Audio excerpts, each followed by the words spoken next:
तो ये है Vivo T4X एंड 15,000 के नीचे जब ये फोन लॉन्च हुआ था तो इसकी बहुत ज्यादा हाइप बनी थी पूरे यूट्यूब के ऊपर, क्योंकि Vivo की तरफ से ऐसा फोन हमें पहले कभी नहीं देखने को मिला था, क्योंकि बजट में आता था एंड इतने ज्यादा फीचर्स को पैक करता था। जैसे कि इसके अंदर एक 6500 mAh की बैटरी देखने को मिलती थी, ये लेटेस्ट एंड्रॉइड 15 के ऊपर देखने को मिलता था एंड साथ में ये phone one of the best performance offer करता था एंड साथ में UFS 3.1 भी इसी फोन के अंदर देखने को मिलती थी। एंड 15,000 के नीचे कितने कम फोन के अंदर हमें UFS 3.1 देखने को मिलती है ये तो मैं और आप सब लोग जानते हैं। तो चलिए आज बात करने वाले हैं Vivo T4X की एंड अभी इस फोन को लॉन्च हुआ अराउंड 3 से 4 या फिर 4 से 5 महीने हो चुके हैं, तो आज हम इसी फोन की बात करने वाले हैं। तो चलिए शुरू करते हैं। एंड अभी मैं इस फोन को ऑलमोस्ट 1-1.5 महीने से यूज कर रहा हूँ, तो आज हम इसके रिव्यू की बात करने वाले हैं। तो पूरा बात करेंगे कैसा फोन है, 15,000 के नीचे अभी ये लेने लायक है या फिर नहीं है, इन सब चीजों की बात करेंगे। चलिए शुरू करते हैं। सबसे पहले बात करते हैं फोन के डिजाइन की। सबसे पहले अगर फोन के डिजाइन की बात करी जाए तो फोन का डिजाइन डेफिनेटली बहुत ज्यादा कंफर्टेबल देखने को मिलता है। ऑल्दो पूरा फ्रेम फोन का प्लास्टिक ही देखने को मिलता है, फिंगरप्रिंट भी हमें साइड में देखने को मिलता है एंड फिंगरप्रिंट हमें ठीक क्वालिटी का देखने को मिलता है, जनरली ठीक ठाक जल्दी खुल जाता है। बट वही है कि 15,000 के नीचे का फोन है तो बहुत ज्यादा अच्छी चीजें एक्सपेक्ट नहीं करी जा सकती, तो वो चीज दिमाग में रखने वाली बात जरूर है। अब अगर पोर्ट्स एंड बटन्स की बात करी जाए तो इस फोन में हमें साइड में फिंगरप्रिंट देखने को मिलता है, जैसे कि मैंने आपको बताया। उसी के ऊपर हमें वॉल्यूम रॉकर्स देखने को मिलते हैं, जिससे आप वॉल्यूम को अप और डाउन कर सकते हो। बॉटम साइड में बात करी जाए तो यहाँ पे हमें टाइप सी पोर्ट देखने को मिलता है, स्पीकर ग्रिल देखने को मिलती है एंड एक माइक्रोफोन देखने को मिलता है, जो कि मुझे लगता है कि प्राइमरी माइक्रोफोन होने वाला है। साथ में अगर ऊपर की बात करी जाए तो कम्प्लीटली टॉप वाली साइड हमें ब्लैंक देखने को मिलती है, यहाँ पे कोई भी चीज नहीं देखने को मिलती है। और राइट में बात करी जाए तो यहाँ पे सिम ट्रे का ऑप्शन है, जिसमें आप सिम डाल के ऑब्वियसली अपना चला सकते हो।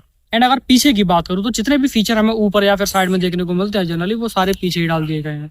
जैसे कि आप यहाँ पे देख पा रहे होंगे कि Vivo की और लाइट देखने को मिलती है, बट ये फोन 15,000 के नीचे का है तो ऑब्वियसली इसके अंदर और लाइट नहीं हो सकती। तो ये एक नोटिफिकेशन लाइट है एंड ये कलर को चेंज कर सकती है। एंड सेटिंग्स में जाके आप कलर्स को चेंज भी कर सकते हो एंड सेट कर सकते हो कौन सी नोटिफिकेशन के लिए आपको कौन सा कलर चाहिए, रेड, ग्रीन, ब्लू, ये सारे सपोर्ट करती है। बट ये बहुत ज्यादा ब्राइट लाइट नहीं है, इसलिए इसके अंदर एक डेडिकेटेड फ्लैश भी दी गई है। एंड जनरली देखा जाए तो जैसे कि Vivo T4R जब लॉन्च हुआ था तो T4R में जो मेन ऑरा लाइट है वही मेन फ्लैश का काम करती है, बट इसमें फ्लैश एक डेडिकेटेड दी गई है एंड ये एक नोटिफिकेशन लाइट है। बैक कैमरा जो है 50 मेगापिक्सल का यही प्राइमरी सेंसर है एंड साथ में एक 2 मेगापिक्सल का डेप्थ कैमरा देखने को मिलता है, जो कि कुछ ज्यादा काम का नहीं है। एंड Vivo का कहना है कि पोर्ट्रेट में हेल्प करता है, बट मेरे को किसी भी कंपनी में ये पोर्ट्रेट में हेल्प करते हुए नहीं देखा है। ये पीछे आप देख रहे होंगे कि एक और कैमरा दिया गया है, अफसोस ये एक और कैमरा नहीं है। यहाँ पे हमें एक आईआर ब्लास्टर देखने को मिलता है, जिससे आप अपने टीवी और बाकी एसी वेसी के रिमोट को कंट्रोल कर सकते हो, जो कि जब कभी काम पड़ता है तो तब पड़ता ही है। फोन की अगर मीडिया कंजप्शन की बात करूं एंड डिस्प्ले की बात करूं मेनली, तो फोन के अंदर हमें full HD plus LCD panel देखने को मिलता है, जो कि ठीक ठाक पैनल है। एंड मैं ये नहीं कहूंगा कि बहुत ज्यादा एमुलेट से बेटर है या फिर कहीं नीचे है, LCD पैनल है, LCD के हिसाब से देखने को मिलता है। वैसे तो 15,000 के नीचे जैसे कि हमें Infinix Note 50S Plus भी देखने को मिलता है, तो वो फोन डेफिनेटली इससे बेटर है, क्योंकि इसमें क्वाड कर्व स्क्रीन देखने को मिलती है एंड साथ में एमोलेड डिस्प्ले भी देखने को मिलती है। तो डेफिनेटली वो फोन इससे स्क्रीन के अंदर बेटर होने वाला है। बट हाँ, परफॉर्मेंस में ये फोन डेफिनेटली अच्छा है एंड 15,000 के नीचे मुझे नहीं लगता कि इससे स्टेबल परफॉर्मेंस किसी और फोन की हो सकती है। एंड जैसे कि डिस्प्ले की बात चली रही थी तो इसके अंदर HDR का भी सपोर्ट देखने को मिलता है एंड आप यूट्यूब के ऊपर HDR का प्लेबैक कर सकते हो, जो कि एक अच्छी बात है। एंड जनरली 15,000 के नीचे दूसरे फोन्स में ये चीज काट ली जाती है, तो एटलीस्ट आपको HDR चलाने का ऑप्शन देखने को मिलता है, वही बहुत बड़ी बात लगती है मेरे को। तो ब्राइटनेस की बात करी जाए तो फोन की पीक ब्राइटनेस अराउंड 1000 निट्स के आसपास देखने को मिलती है।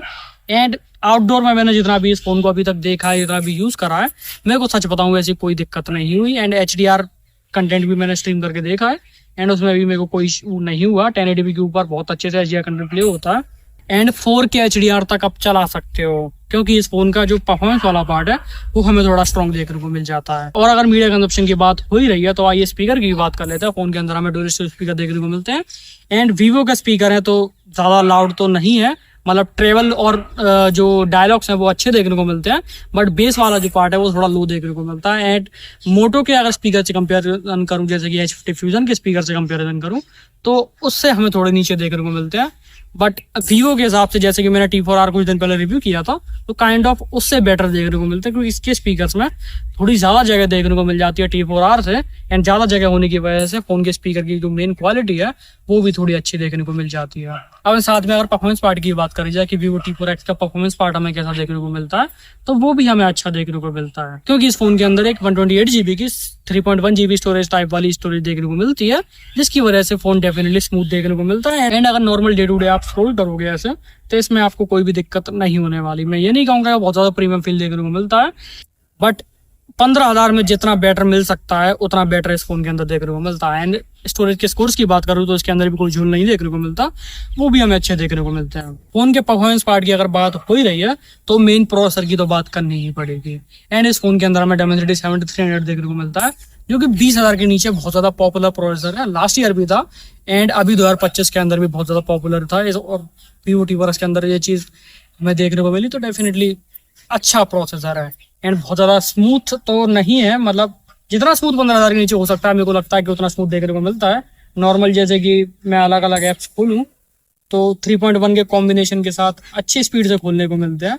एंड मेरे को सही बताऊं T4R से थोड़ा ज्यादा स्मूथ देखने को मिला, क्योंकि उसके अंदर UFS 2.2 थी, तो वहां थोड़े फिर भी जिटर्स देखने को मिल जाते थे, लेकिन इसके अंदर तो बिल्कुल भी नहीं देखने को मिले, जो कि अच्छी बात है, क्योंकि 15,000 के नीचे ये चीजें हमें जनरली नहीं देखने को मिलती। एंड अगर 5G की बात करें तो नेटवर्क की क्वालिटी भी मुझे अच्छी देखने को मिली। इसके अंदर बहुत ज्यादा बैंड्स नहीं है, 8 5G बैंड देखने को मिलते हैं। इंडोर में कवरेज मेरे यहाँ ज्यादा अच्छी आती ही नहीं है, तो इस फोन के अंदर भी डेफिनेटली नहीं है, क्योंकि मेरे पास जो फ्लैगशिप फोन्स है उनके अंदर भी नहीं आती, तो इस फोन के अंदर तो क्या ही आएगी। लेकिन आउटडोर में मेरे को 5G के साथ कुछ ज्यादा इशू नहीं हुआ, क्योंकि 5G जनरली आउटडोर में स्टेबल ही है। बस वही है कि जियो और एयरटेल का स्टेबल ना आ रहा हो, तो इसमें फोन क्या करें। एंड फोन के 5G बैंड बहुत ज्यादा अच्छी क्वालिटी के नहीं है, बट हाँ अच्छी कंसिस्टेंट 5G कनेक्टिविटी हमें देखने को मिल जाती है। एंड VoNR का भी सपोर्ट है, तो आप 5G के ऊपर कॉल भी कर सकते हैं अगर ऑपरेटर नेटवर्क दे रहा है तो। अब अगर फोन के UI की बात करें तो UI फोन का हमें स्टेबल देखने को मिलता है। And out of the box ये फोन Android 15 के साथ आता है, एंड साथ में FunTouchOS 15 के साथ देखने को मिलता है। एंड साथ में एक मेजर अपडेट देखने को मिलता है, जिसे आप अपडेट ना करो तो मेरे को लगता है कि ज्यादा अच्छा रहेगा, क्योंकि अपडेट करने के बाद ये फोन डेफिनेटली हैंग होना शुरू हो जाएगा। क्योंकि जब 20 से 50 हजार वाले फोन भी हैंग होना शुरू हो जाते हैं एंड उनका भी कैमरा खराब कर दिया जाता है, तो इसमें तो डेफिनेटली अपडेट के बाद कुछ ज्यादा तारीफें नहीं देखने को मिलने वाली, तो आप इसे अपडेट ना ही करो, वही सबसे ज्यादा बेटर रहेगा। अगर UI के स्मूथनेस की बात करें तो UI मेरे को स्मूथ देखने को मिला, जितना मैंने चलाया मेरे को UI में कोई भी इशू नहीं आया। लेकिन हाँ एक चीज मैं जरूर कहूंगा कि ब्लोटवेयर्स बहुत ज्यादा देखने को मिलते हैं। हॉट गेम्स, हॉट एप्स सब देखने को मिलता है। Vivo को आई मैनेजर देखने को मिलता है, एंड रिकमेंडेशंस भर भर के हर जगह देखने को मिलते हैं। ये अलग से रिकमेंडेशन वाले ऐप देखने को मिलता है जो कि प्री इंस्टॉल्ड है, जिनको आप कुछ को डिलीट कर सकते हो एंड कुछ को आप डिलीट नहीं कर सकते हो। एंड साथ में Vivo का ब्राउजर भी देखने को मिलता है, जो कि कुछ ज्यादा अच्छे नोटिफिकेशन नहीं देता, जहां तक मैं जानता हूं। तो बच्चों से इसको अगर दूर रखना तो नोटिफिकेशन सबके बंद कर देना। एंड सेटअप के टाइम पे जो ग्लैंस लॉक स्क्रीन वाले सब चीजें देखने को मिलती हैं उनको भी ट्राई करना कि कंप्लीटली ऑफ कर दो। एंड साथ में Vivo का V स्टोर जो है ये अनफॉर्चुनेटली Vivo के फोन के अंदर डिसेबल नहीं कर सकते, तो आप अगर कंप्यूटर से इंस्टॉल करना जानते हो या डिसेबल करना जानते हो तो उसे आप कर सकते हो, लेकिन मैनुअली फोन से आप डेफिनेटली नहीं कर सकते। एंड Vivo का FunTouchOS, जैसे कि मैंने लास्ट Vivo T4R की वीडियो में मैंने बोला था कि वो ज्यादा अच्छा नहीं देखने को मिलता, इसको एक रिवैम्प की जरूरत है। बट इस फोन में वो चीज मेरे को उतनी ज्यादा फील नहीं हुई, क्योंकि 15,000 के नीचे को बहुत ज्यादा स्मूथ एनिमेशन में डिमांड नहीं करता हूँ। एंड जैसी इस फोन के अंदर देखने को मिलती है परफेक्ट देखने को लगती है। एंड सच बताऊं UI वाला पार्ट मेरे को फोन का स्ट्रॉन्ग लगा, क्योंकि स्मूथ जैसा हो सकता है उतना स्मूथ देखने को मिलता है। एंड अगर आप में से भी कोई Vivo T4X चला रहे हो तो आपको पता होगा कि मैं किस चीज की एक्चुअली में बात कर रहा हूँ। ये फोन आराम से 2 साल आपकी काट सकता है, एंड अपडेट नहीं करोगे तो शायद 3 साल भी चैन से काट दे। Vivo T4X की अगर कैमरा की बात करेंगे तो प्राइमरी कैमरा जो हमें देखने को मिलता है वो 50 मेगापिक्सल का प्राइमरी कैमरा देखने को मिलता है। एंड इसकी क्वालिटी हमें बहुत ज्यादा अच्छी नहीं देखने को मिलती। मैं सच बताऊं कि आप उम्मीद करोगे कोई 25-30 हजार वाले फोन से आप कम्पीट कर पाओगे, तो अनफॉर्चुनेटली वैसे तो नहीं है। बट अगर CMF फोन 1 जैसे कि मैंने पास्ट में चलाया हुआ है वो जैसी ही देखने को मिलती है, लेकिन हाँ कलर्स Vivo का फोन होने की वजह से थोड़े बेटर आते हैं। बहुत ज्यादा ही इंसेन क्वालिटी नहीं है, बट फोन को बहुत ज्यादा स्टेबल रखना पड़ता है कुछ ऐसे फोटोज लेने के लिए। दूसरा जो मैंने कैमरा की बात करा, जैसे कि ये कैमरा है, Vivo कहता है कि पोर्ट्रेट फोटो में काम आएगा। फोन के अंदर हमें कोई भी पोर्ट्रेट वीडियो का ऑप्शन ऑब्वियसली नहीं देखने को मिलता, क्योंकि जब 20 हजार के फोन में नहीं देखने को मिलता तो इसमें तो क्या ही मिलेगा। बट अगर फोटो की बात करी जाए तो ये सन के अगेंस्ट में फोटो है, तो HDR का आइडिया लग जाएगा कि HDR फोन कैसा मैनेज करता है। एंड अनफॉर्चुनेटली HDR मैनेज करने में फोन कम्प्लीटली फेल हो चुका है। एंड 15,000 के नीचे आई थिंक ये चीज दिमाग में रखने वाली पहले से ही है कि फोटोज और कैमरा हमें बहुत ज्यादा अच्छा पार्ट फोन का नहीं देखने को मिलता। एंड अगर वीडियो क्वालिटी की बात करूं तो बैक कैमरा से आप 4K 30 FPS तक वीडियो ले सकते हो।